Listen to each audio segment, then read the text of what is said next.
योजना में शामिल होंगे छत्तीसगढ़ के 3 राजमार्ग। सीएम भूपेश बघेल ने मंत्री नितिन गडकरी से मुलाकात की है और आपको बता दें कि भारत माला योजना में शामिल होंगे छत्तीसगढ़ के 3 राजमार्ग। सीएम भूपेश बघेल ने केंद्रीय मंत्री नितिन गडकरी से मुलाकात की है और ये देखिए तमाम तस्वीरें मुलाकात की, जिसमें सीएम भूपेश बघेल और उनके साथ केंद्रीय मंत्री नितिन गडकरी, सड़क और परिवहन मंत्री नितिन गडकरी मौजूद। ये बैठक की तस्वीरें आपकी टेलीविजन स्क्रीन पर। सीएम भूपेश बघेल ने की है मुलाकात और उसके बाद योजनाओं में शामिल होंगे छत्तीसगढ़ के 3 राजमार्ग।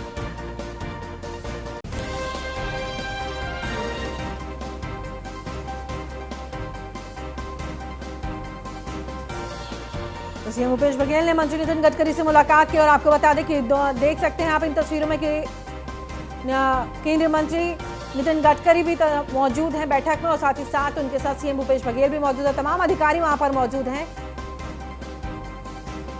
इस योजना को लेकर के चर्चा हुई और ये तस्वीरों में आप देख सकते हैं कि तमाम अधिकारी मौजूद हैं, बैठक कर रहे हैं।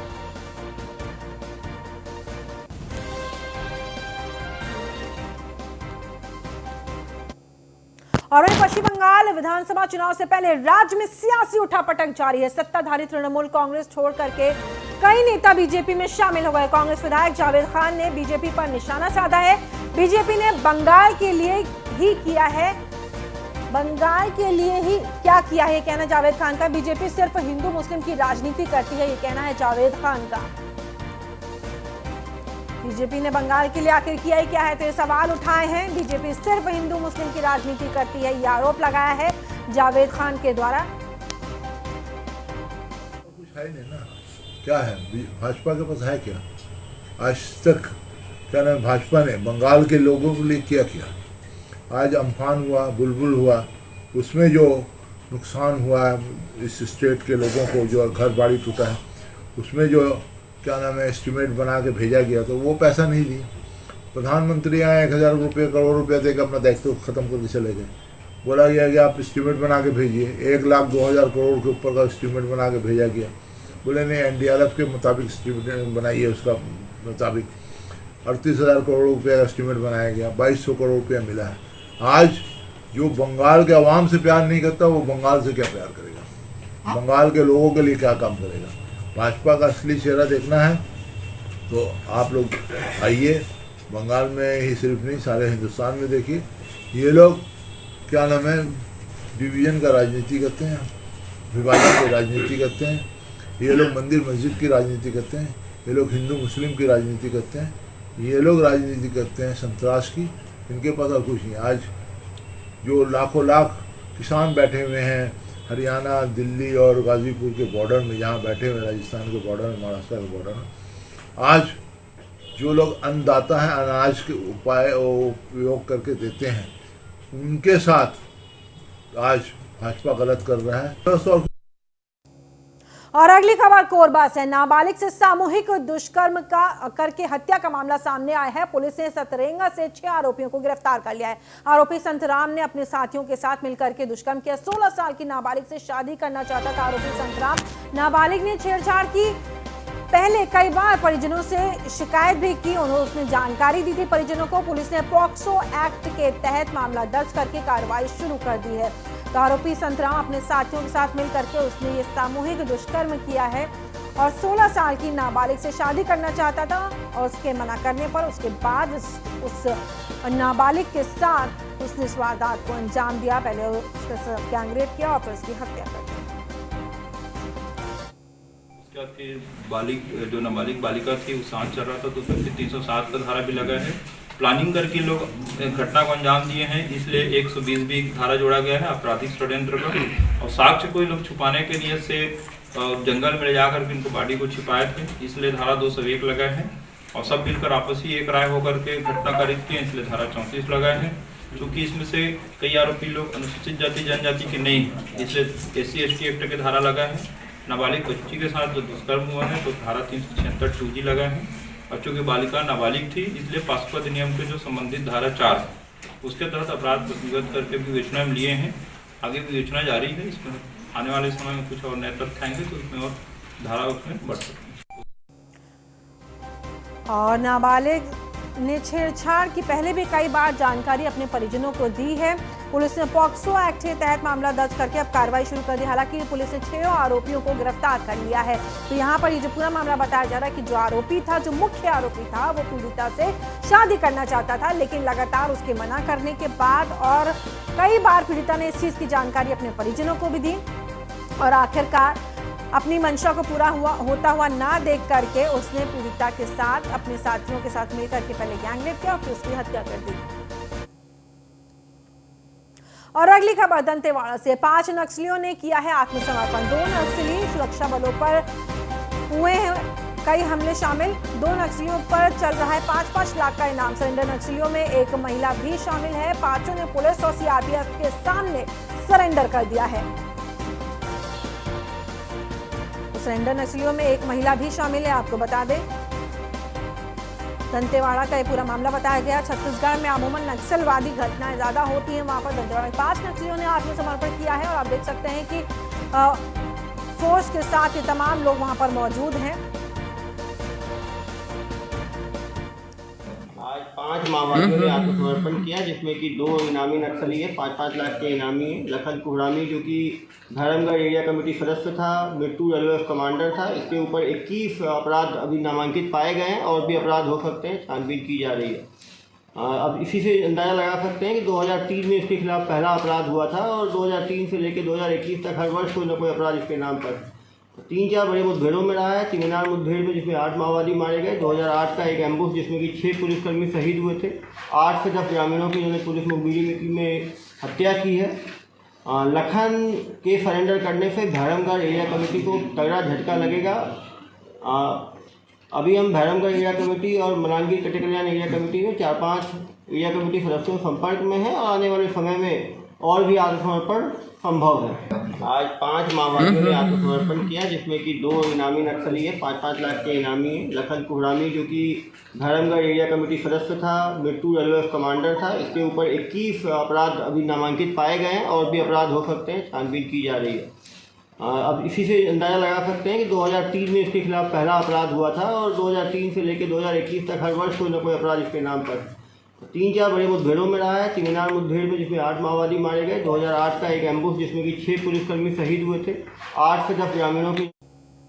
और अगली खबर दंतेवाड़ा से है, जहां पर रेत माफियाओं की खुलेआम गुंडागर्दी सामने आई है। आपको बता दें कि गांव वालों ने इस पूरे मामले को लेकर के क्या-क्या चीजें हैं सामने आई हैं वो बता दें। रेत माफियाओं की खुलेआम देखिए गुंडागर्दी सामने। गांव वालों ने ठेकेदार पर धमकाने का आरोप लगाया है और इस वीडियो के जरिए ये चीज साफ पता चली। जिला प्रशासन पर कार्रवाई नहीं करने का आरोप फिलहाल लगाया गया है। गाँव वालों की जल्द रेत खदान बंद करने की मांग गाँव वालों ने अब ये कर दी है।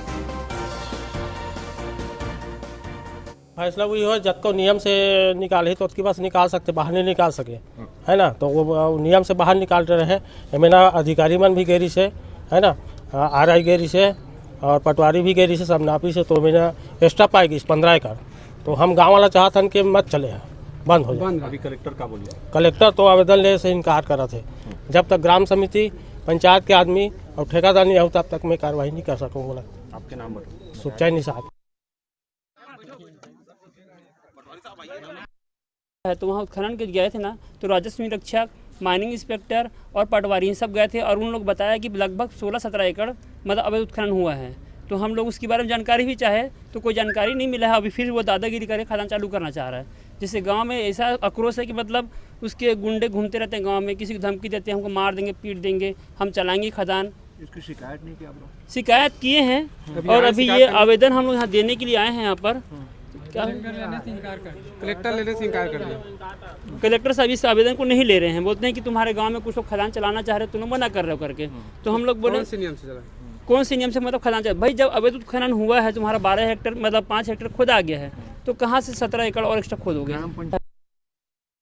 समस्या है सर, अपने गांव में रेत घाट चालू था, 12 हेक्टेयर खने हैं, उसका उत्खनन नियम से पूरा बाहर है।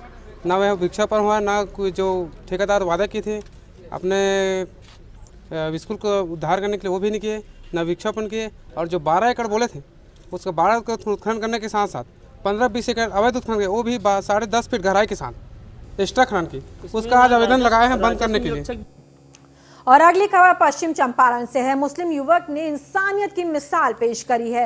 बेसहारा दलित परिवार को रोजगार का सहारा दिलाया है। सिलाई मशीन देकर के परिवार की आर्थिक मदद की है। लॉकडाउन के चलते युवक का रोजगार छिन गया था।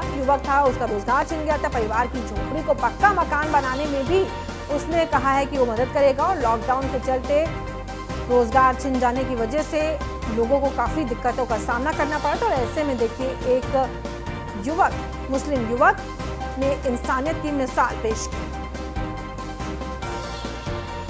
यहाँ तक दबे कुचले अव्यवस्था से मुक्त निर्लिप्त हुए परारियों के लिए आखिर इनको मशीन देने का क्या उद्देश्य? मशीन देने का यही उद्देश्य है कि जो यहाँ पर जो ये बहुत गरीब है, इनकी 5 बेटियां हैं और एक छोटा सा बेटा है। इनकी वाइफ नहीं है, ये बहुत लाचार हैं।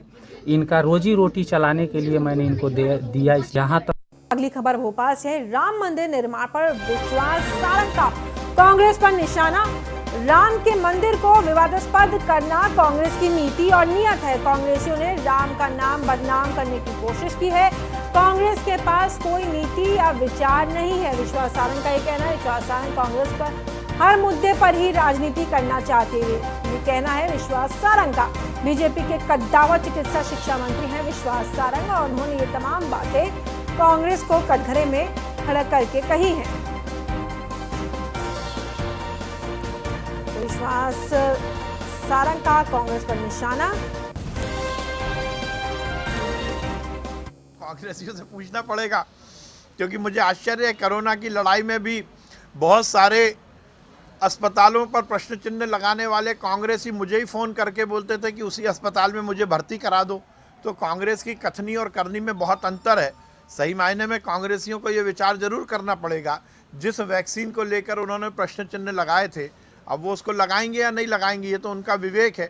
पर हम तो तीनों चरण में जो हमारे टारगेट, कांग्रेसियों से पूछना पड़ेगा, क्योंकि मुझे आश्चर्य है, कोरोना की लड़ाई में भी बहुत सारे। और अगली खबर शहडोल से है। कुशाभाऊ ठाकरे अस्पताल के सुरक्षा कर्मियों ने दिया है धरना। सुरक्षाकर्मी सीएमएचओ कार्यालय के बाहर भूख हड़ताल पर बैठे हैं। 6 महीने से सुरक्षा कर्मियों को नहीं मिल रहा है वेतन। नाराज सुरक्षा कर्मियों ने सीएमएचओ को ज्ञापन सौंपा है। मध्य प्रदेश के शहडोल में कुशाभाऊ ठाकरे जिला अस्पताल में कार्यरत सुरक्षा कर्मियों को पिछले 6 माह से वेतन नहीं मिला है, जिससे नाराज महिला और पुरुष सुरक्षाकर्मी सीएमएचओ कार्यालय के सामने बैठकर के विरोध प्रदर्शन कर रहे हैं। गार्डों का कहना है कि यदि वेतन नहीं मिला तो वो भूखे प्यासे हड़ताल पर बैठे रहेंगे। वेतन न मिलने के कारण पूरा परिवार भूखे मरने की कगार पर आ गया है। नाराज सुरक्षाकर्मियों ने सीएमएचओ को अपना ज्ञापन सौंपा है।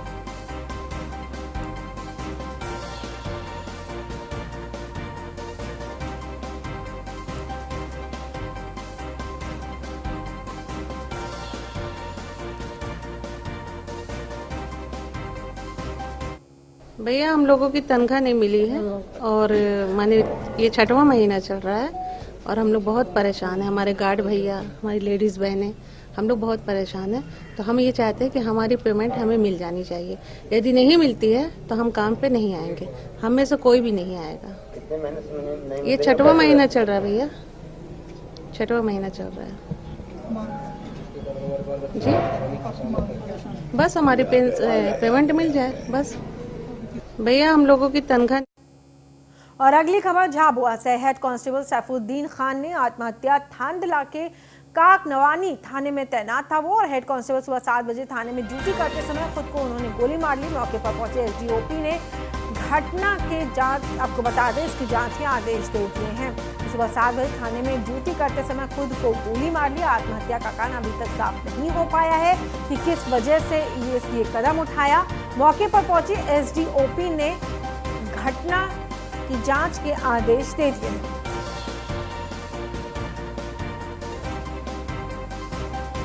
तो झाबुआ का पूरा मामला है। सुबह 7 बजे थाने में ड्यूटी करते समय खुद को गोली मार करके आत्महत्या कर लिया। आत्महत्या का कारण फिलहाल अभी तक साफ नहीं हो पाया है। मौके पर पहुंचे एसडीओपी ने दिए हैं घटना के जांच के आदेश।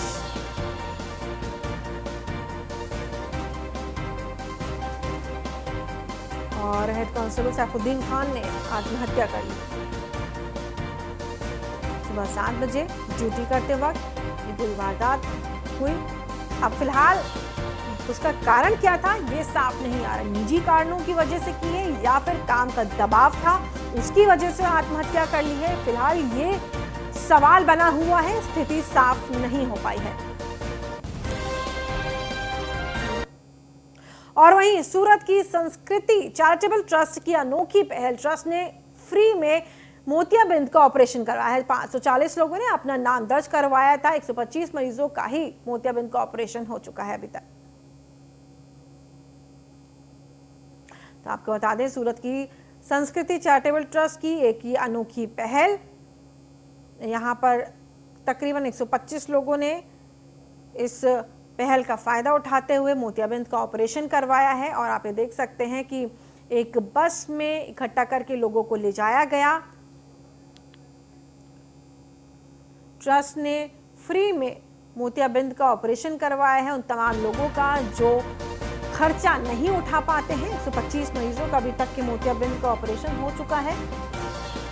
और सूरत की संस्कृति चैरिटेबल ट्रस्ट ने लोगों की मदद करने का बीड़ा उठाया और उसके बाद तमाम बुजुर्ग आप देख सकते हैं तस्वीरों में मौजूद है। 540 लोगों ने अपना नाम इसके लिए दर्ज करवाया था और अब तक 125 मरीजों का मोतियाबिंद का ऑपरेशन हो चुका है।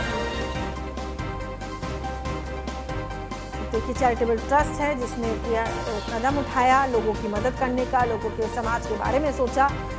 तमाम बुजुर्ग, महिलाएं, पुरुषों, तमाम बुजुर्गों के बारे में सोचा और उनको अपने द्वारा ये मदद पहुंचाई ताकि उनका जीवन एक बार फिर से सुंदर हो सके। आज यहाँ पर जो रणछोड़दास बापू चैरिटेबल ट्रस्ट राजकोट में है उसका नेत्र यज्ञ का कैंप था जो निःशुल्क है। दर्दी भगवान से एक भी रुपया लिया नहीं जाता और यहाँ से दर्दी को लेकर हम बस लेके राजकोट जाते हैं रणछोड़दास बापू चैरिटेबल ट्रस्ट की ओर से और ऑपरेशन करके दर्दी भगवान को 2 दिन में वापस यहाँ पर ले आते हैं।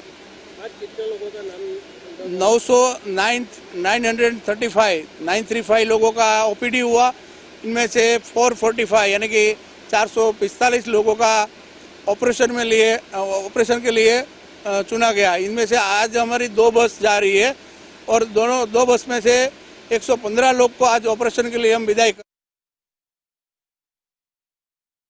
पंच संघ ने सचिवों के स्थानांतरण को लेकर के बेमेतरा कलेक्टर और सीईओ जिला पंचायत बेमेतरा को ज्ञापन सौंपा है। सरपंच संघ ने बताया कि पंचायत सचिव बंकट रमन राजपूत, सचिव ग्राम पंचायत जेवरा पूनम जांगड़े ग्राम पंचायत कुरा को जानकारी दिए बगैर स्थानांतरण किया जा रहा है जो कि पूरी तरह से असंवैधानिक है, जबकि उक्त पंचायत सचिव से ग्रामीण और सरपंच संतुष्ट हैं। इसलिए इन सचिवों का ट्रांसफर यथावत रखा जाए, यानी कि स्थानांतरण ना किया जाए। बिना कोई स्पष्ट शिकायत के सचिवों का बेवजह हटाया जाना अधिकारियों की मनमानी दर्शाता है। यदि उनकी शिकायत मिली है तो जांच क्यों नहीं की गई, सीधे सीधे ट्रांसफर का आदेश तुगलकी फरमान बताया जा रहा है।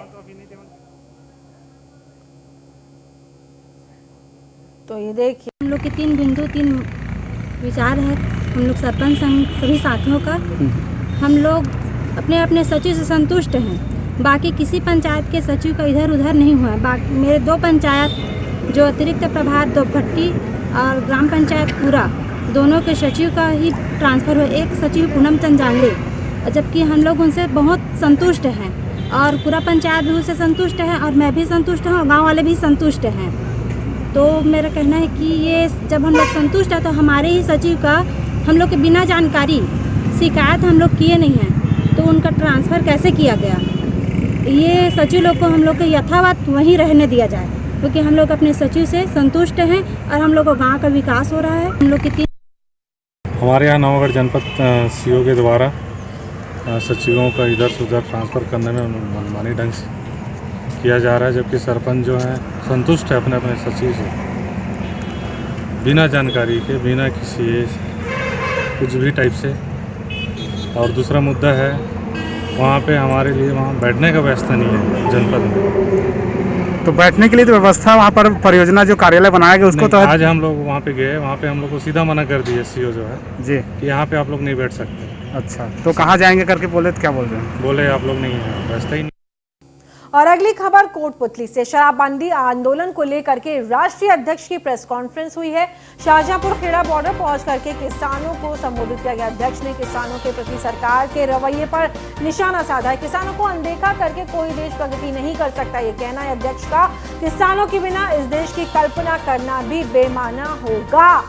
तो ये तमाम बातें रखी हैं। किसानों को अनदेखा करके नहीं कोई काम किया जा सकता, किसानों के बिना इस देश की कल्पना करना भी संभव नहीं है।